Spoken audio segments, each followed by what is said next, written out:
Hello students, welcome back. So let's understand rationalization. Before that, let us understand one example. So what if I tell you to locate these numbers on the number line? Easy, right? But what about numbers like 1 by root 2, 1 by root 5 and so on? Difficult, right? But what if we convert these types of numbers or the denominators into a whole number or a rational number? It will be easy, right? So let's see how we can do that. Okay, so the question is to rationalize 1 by root 3. Okay, so basically what does rationalizing the denominator mean? You have to multiply and divide the same denominator. For example, in this 1 by root 3, I will multiply and divide by root 3. So what will I have is 1 by root 3, 1 into root 3 is root 3 and root 3 into root 3 will become 3. So this is rationalization. Okay, so this was very easy, but what about numbers like 1 by root 5 plus root 2? Okay, so for these types of examples, obviously you have to multiply and divide, but the simple rule is with the opposite sign which is given here. So here we have a plus sign. So we will multiply and divide with the opposite sign which is minus. So root 5 minus root 2 will be multiplied and divide.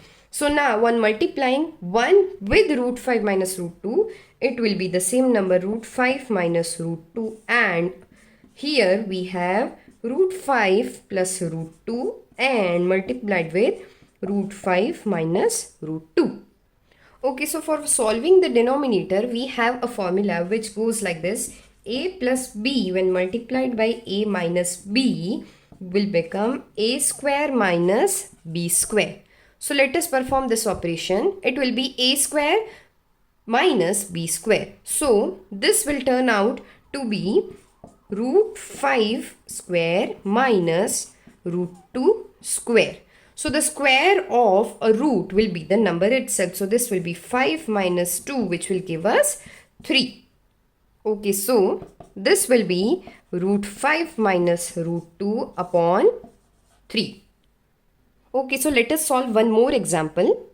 Okay, so the question is to rationalize the denominator of 1 by root 7 minus root 6. So we will multiply and divide with the opposite sign. So here subtraction is given. So we will multiply and divide with the opposite sign.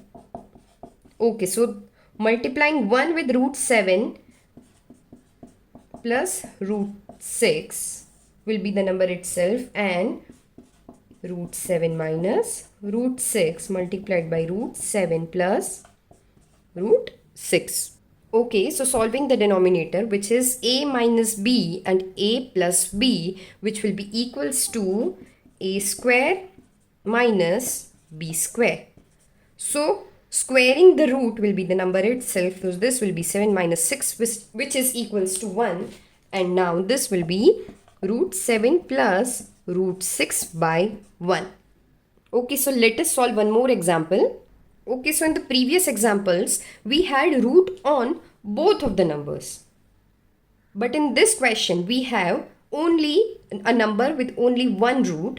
So let's solve this example. So the first step will be to multiply and divide with the opposite sign. So root 7 minus 2 will be root 7 plus 2, root 7 plus 2. So multiplying 1 with root 7 plus 2 will be the same root 7 plus 2, and this will be root 7 minus 2 multiplied with root 7 plus 2. So okay, a minus b, a plus b. So this will be a square minus b square. So this will be 7 and this will be 2 square is 4. So this will be 3. So this root 7 plus 2 by 3.